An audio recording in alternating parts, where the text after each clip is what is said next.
YouTube channel में आपका तहे दिल से स्वागत करता हूं। मित्रों, आज इस वीडियो में जो हम आपको कहानी सुनाने के लिए जा रहे हैं, ये कहानी एक कौवा की है, जिस कहानी में एक कौवा ने ऐसी ज्ञानवर्धक 4 बातें बताई हैं, जो उस कौवा की ये ज्ञानवर्धक बातें आपको वो सीख दे के जाएंगी जो आपने कभी सोचा भी नहीं होगा।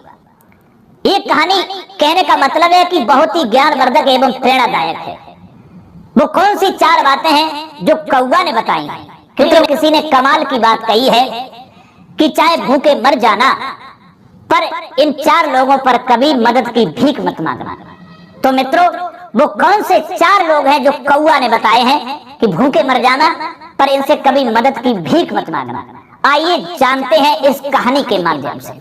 बस आपसे निवेदन है कि हमारी कहानी को पूरा सुने और इसी तरीका से वीडियो की समाप्ति होने तक आप हमारे इस चैनल पर बने रहें।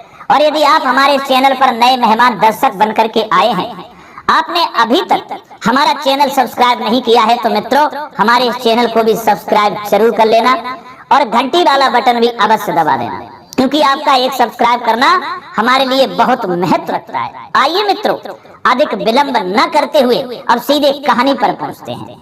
दोस्तों, एक समय की बात है कि किसी जंगल में एक बार तबाही आ गई। तबाही कैसी आ गई कि उस जंगल में बारिश के सीजन में भी, यानी पूरी साल बारिश नहीं हुई, एक बूंद पानी भी नहीं बरसा, सूखा पड़ चुका था।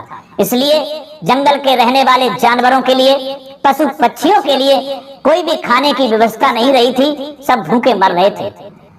जानवर पशु पक्षी धीरे धीरे उस जंगल को छोड़ करके दूसरे जंगल की ओर जाने लगे थे, दूसरे राज्य की ओर जाने लगे थे। दोस्तों, उसी जंगल में एक कौवा का जोड़ा रहता था।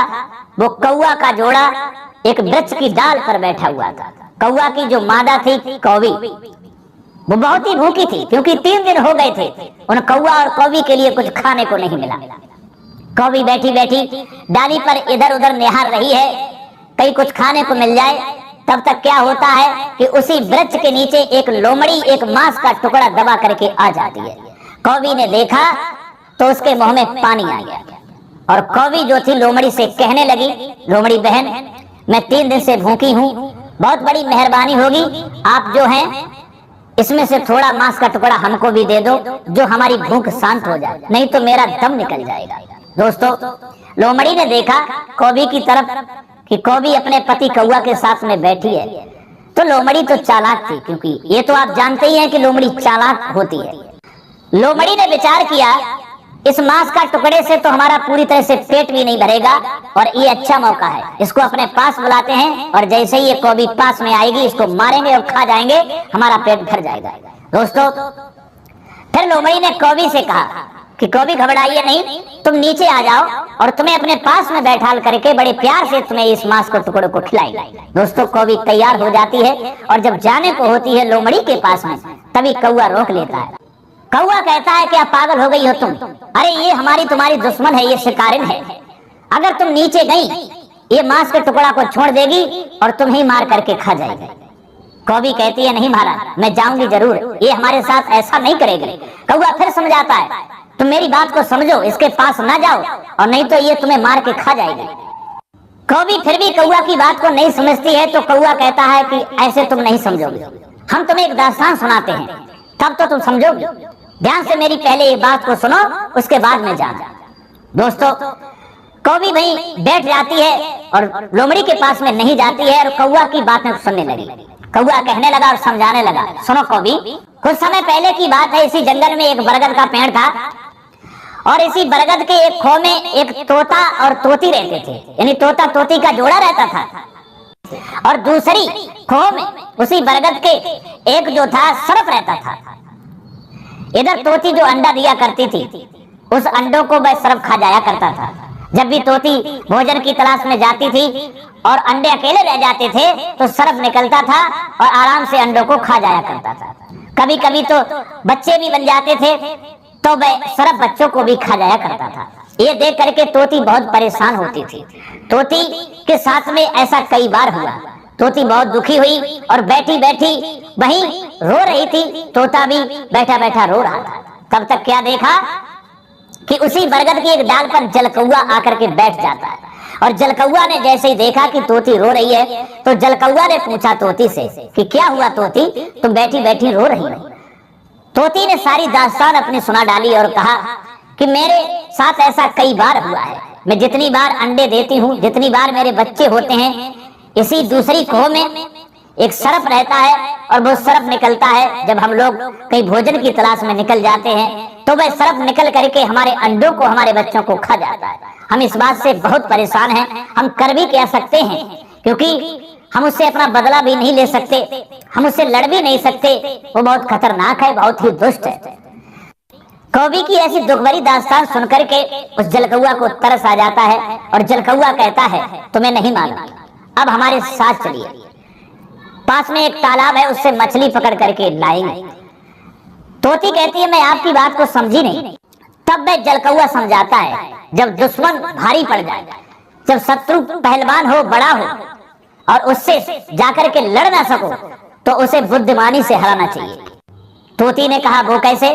तब जलकौआ समझाता है पास वाले तालाब से मछलियां पकड़ करके लाएंगे और थोड़ी दूर पर एक नेवला का बिल है और नेवला के बिल के दरवाजे पे डाल देंगे और थोड़ी थोड़ी दूर पर मछली को डालते हुए चले आएंगे और आकर के सरफ के खो के दरवाजे पर लास्ट मछली छोड़ देंगे और नेवला जैसे ही निकलेगा मछलियों को खाते हुए यहीं तक आ जाएगा और वो सरफ को देखेगा और सरफ को मार देगा, तुम्हारा दुश्मन खत्म हो जाएगा।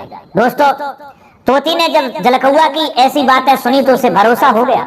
तोता को साथ लेकर के जलकौआ के साथ जाती है और तालाब से मछलियों को पकड़ती है। सबसे पहले मछली नेवला के बिल के दरवाजे पर रखी, उसके बाद में फिर गई, फिर आए और थोड़ी दूर पर एक मछली और रखी। क्रम बाई क्रम रखते हुए वो सरफ के खो के दरवाजे पर आ जाते हैं और एक मछली दरवाजे पर रख देते हैं और ऊपर बैठ जाते हैं। अब जलकौआ कहने लगा उस तोती से अब इंतजार करो, थोड़ी देर के लिए प्रतीक्षा करो, अब देखिए कि क्या नजारा होता है। दोस्तों, इधर क्या होता है, थोड़ी देर के बाद में जब नेवला उस बिल से बाहर निकलता है और उसने दरवाजे पर जब मछली पड़ी हुई देखी तो भगवान को धन्यवाद देने लगा और कहने लगा प्रभु आज तो आप बहुत ही मेहरबान हैं, जो भोजन स्वयं चल करके हमारे घर पे ही आ गया। मछली को नेवला खाता है, उसके बाद में वो नेवला और आगे बढ़ता है तो उसे मछली एक और मिलती है, फिर वो खाता है, फिर आगे बढ़ता है, यानी क्रम बाई क्रम मछली उसे मिलती चली गई। वो खाता चला गया और खाते खाते वहीं आ गया जहां वो सर्प रहता था। उसके दरवाजे पर एक मछली पड़ी थी। नेवला ने वो मछली खाई। फिर नेवला ने विचार किया इसका कारण क्या है कि मछली क्रम बाई क्रम हमको मिलती रही और हम खाते रहे और यहाँ तक आ गए। लगता है ये किसी का घर है, पता नहीं किसी ने हमारे साथ तो कोई चाल तो नहीं की, चलो इंतजार करते हैं। दोस्तों, वह नेवला उस सर्प के खो के दरवाजे पर बैठ करके इंतजार करने लगता है। सोचता है अगर कोई होगा तो इससे जरूर बाहर थोड़ी देर में निकलेगा। दोस्तों, इधर कुछ समय के बाद में जब सर्प निकलता है और नेवला सर्प को देखता है तो समझ जाता है कि हमें लगता है इसकी चाल है। और ये तो आप जानते ही हैं कि सर्प और नेवला की कट्टर दुश्मनी होती है। दोस्तों, नेवला सर्प से युद्ध करने लगता है, लड़ने लगता है। अंत में नेवला जीत जाता है और सर्प को मार देता है। ये देख करके वो तोती बहुत प्रसन्न होती है और तोती उसी वृक्ष की डाली से आवाज लगाती है कि तोता भैया, मैं आपको बहुत तहे दिल से धन्यवाद करती हूँ, क्योंकि इसकी वजह से मैं बहुत परेशान थी। आज आपने हमारे दुश्मन को मार दिया, आपका मैं बार बार धन्यवाद करती हूँ। तोती बहुत प्रसन्न थी। इधर नेवला ने देखा तोती के ऊपर की जोड़ा बैठा हुआ है तो नेवला समझ गया, अच्छा इसका मतलब ये जाल तुम्हारा ही बनाया हुआ है। तोती सारी दास्तान सुनाती है। उसके बाद में वो नेवला कहता है कि तोती, क्या ऊपर से ही धन्यवाद देती रहोगी या नीचे आकर के धन्यवाद दोगी? दोस्तों, वह तोती उड़ती है, नेवला के पास में पहुंचती है और पास में जाकर के बैठ जाती है, लेकिन नेवला उस पर भी वार कर देता है, उसे मार देता है और तोती को भी मार के खा जाता है। तोता उधर सोच रहा है कि एक दुश्मन से हट नहीं पाए, एक दुश्मन से जीत नहीं पाए, तब तक दूसरे दुश्मन के चुंगल में चले गए। दोस्तों, वही बात समझाता हुआ कौवा कौवी से कहता है कि एक दुश्मन से दो लोग बचे, लेकिन दूसरे दुश्मन के चुंगल में फंस गए और वो तोती मर जाती है, क्योंकि उसने भरोसा कर लिया। वो भूल गई थी कि ये नेवला दुश्मन है, ये हमको छोड़ेगा नहीं, इसलिए कौवी तुम ना जाओ, ये हमारी तुम्हारी दुश्मन है, ये जरूर तुमको मार देगी। और भूल कर इसी तरीका से इन चार लोगों पर कभी मदद की भीख नहीं मांगना चाहिए। कौवी ने पूछा क्योंकि कौवी को और इंटरेस्ट बढ़ता चला गया कौवा की बात को सुनकर के। कौवी कहने लगी वो कौन से 4 लोग हैं जिन पर कभी भी इंसान को मदद नहीं मांगना चाहिए। तो कौवा समझाता है, पहला वो आपका दुश्मन। अगर दुश्मन से आप मदद की भीख मांगने के लिए चाहेंगे तो वह दुश्मन मदद नहीं करेगा, आप पर वार करेगा, आपको नुकसान पहुंचाएगा, आपको मार भी देगा। इसलिए दुश्मन से कभी भी मदद की भीख नहीं मांगना चाहिए। दूसरा है अभिमानी, घमंडी। अभिमानी व्यक्ति के पास भी कभी मदद की भीख मांगने मत जाना, चाहे मर जाना, क्योंकि अभिमानी के पास अगर गए तो वो तुम्हारा अभिमान में आकर के, घमंड में आकर के तुम्हारा अपमान कर देगा, देगा कुछ भी नहीं। तीसरा है कपटी। कपटी के पास भी कभी मदद मांगने मत जाना, क्योंकि कपटी जो होते हैं वो कपट भरे ही शब्द कहते हैं और कपट जरूर करते हैं। मदद तो नहीं करेंगे लेकिन वो अपने कपट से तुम्हें कहीं न कहीं फंसा लेंगे, तुमसे फायदा ले लेंगे और तुमको छोड़ देंगे, जिससे तुम्हारा बहुत बड़ा नुकसान हो जाएगा और तुम्हें पता भी नहीं चलेगा। इसलिए कपटी भी इंसान से कभी मदद मांगने के लिए नहीं जाना चाहिए।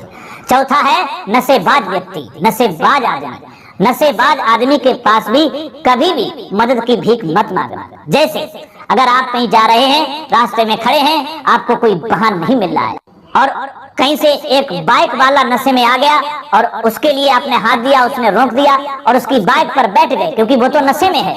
आप तो जानते हैं कि नशे में व्यक्ति वाहन कैसे चलाएगा, कहीं ना कहीं जाकर के तो ठोक देगा या कहीं गड्ढे में डाल देगा, खुद मरेगा और तुमको भी मार देगा।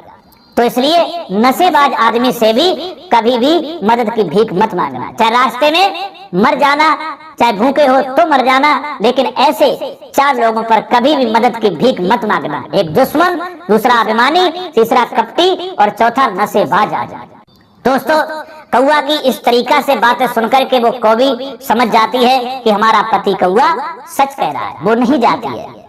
तो दोस्तों, ये कहानी हमको यही सीख देती है कि भूखे मर जाना, लेकिन इन्हीं 4 लोगों पर कभी भी मदद की भीख मांगने मत जाना, क्योंकि इन 4 लोगों पर, कपटी, दुश्मन, अभिमानी, नशेबाज, ऐसे लोगों पर अगर मदद की भीख मांगने के लिए गए तो आपको मिलने वाला कुछ नहीं है, आपका नुकसान हो जाएगा, आपका अपमान हो जाएगा, आपकी जिंदगी भी जा सकती है। तो दोस्तों, कैसी लगी हमारी ये कहानी? अगर ये कहानी आपको अच्छी लगी है, पसंद आई है, तो कमेंट बॉक्स में राय जरूर देना और हो सके तो अपने मित्रों के लिए भी शेयर कर देना। फिर मिलेंगे अगली वीडियो में किसी नई ज्ञान चर्चा के साथ में। तब तक के लिए सब्सक्राइबर बंधुओं एवं दर्शक भाइयों के लिए राधे राधे, जय श्री कृष्णा, ओम नमः शिवाय।